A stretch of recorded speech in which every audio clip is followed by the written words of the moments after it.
You might remember that Malcolm Turnbull famously called John Howard the Prime Minister who broke the nation's heart when the Republic referendum found in favour of keeping Australia a monarchy. This week that issue's again been a topic of debate, sparked by a visit to Australia for the Commonwealth Games by the heir to the throne, Prince Charles.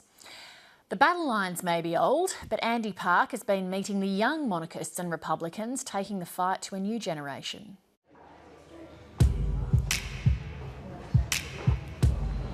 Morning, sir. The no vote? Yes, there you go. Morning, ma'am. The no vote? It's been almost 2 decades since Australia voted no to becoming a republic. And we'll never be royal. It's a running our blood. This is the proudest moment of my life. A time when today's political leaders were young and cutting their milk teeth. I think that 1999 is going to go down as the year of constitutional Viagra. The no case has won a resounding victory.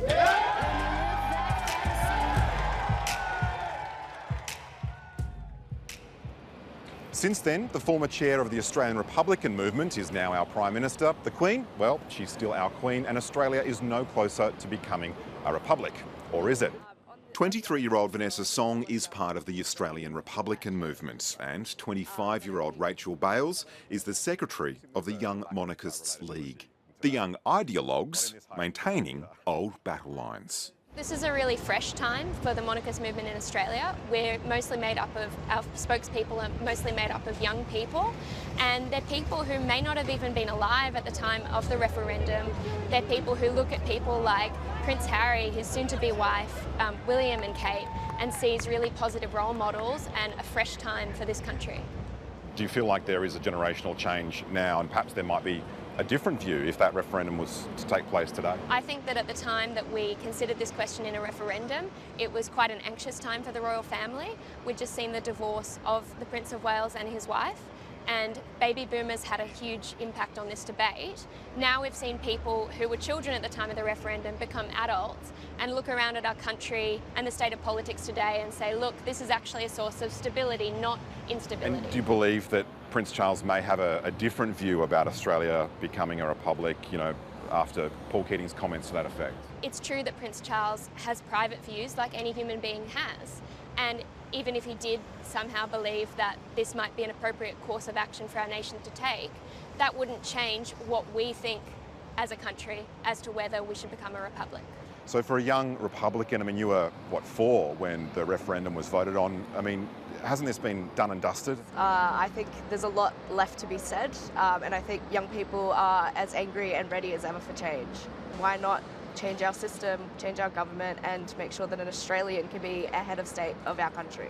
Is that really important, do you think, to people of your generation, that an Australian is at the top of the tree, so to speak? I think it's definitely something I'm personally passionate about as a young person. I think, why should there be a limitation on what I can achieve as a young person? Attitudes to the royal family in Australia have evolved with a new generation of celebrity royals. But it's the baby boomer royals, Prince Charles and Camilla, whose visit to Broadbeach today drew the crowd. How do you think their visit this time affects the arguments for a republic in Australia? I think it probably starts the conversation around it. I think it's important for us to be talking about why Prince Charles probably didn't accept our invitation to come for brunch, to justify why he should be the head of state. I don't think anyone out there on the street would think it would be appropriate for the Prince of Wales to attend a political gathering and answer for his office in a politicised way. That's not for him to do. I know tradition is safe and often comforting, but I think sometimes it's good to step out of that comfort zone and sort of break the mould and change things up a bit. And I think that's what the Australian Republic movement wants to do at the end of the day. So what's your argument to Rachel, a young monarchist, that Australia should change and become a republic? I'm probably not going to change Rachel's views today, but I think there's a promise to sort of work towards that idea that, you know, things can be different. You know, Rachel herself has the opportunity one day, if she wants to be the head of state, if we become a republic. What's important to me is that I can vote, that I have input into the way our country is governed and the decisions that are made, and that it's open for any Australian to govern and lead this country. 10-second elevator pitch. Australia should remain a monarchy? Go. I think Australia should remain a monarchy because in having a monarch, we've got an icon of leadership which is above politics, above partisanship, and which we can all unite under no matter our political stripe or background. Australia should become a republic. Australia should become a republic because it's a melting pot of different cultures, backgrounds and identities. Everyone should be able to aspire to become Australia's head of state, and I think we need a head of state that represents Australians, all Australians. Let me live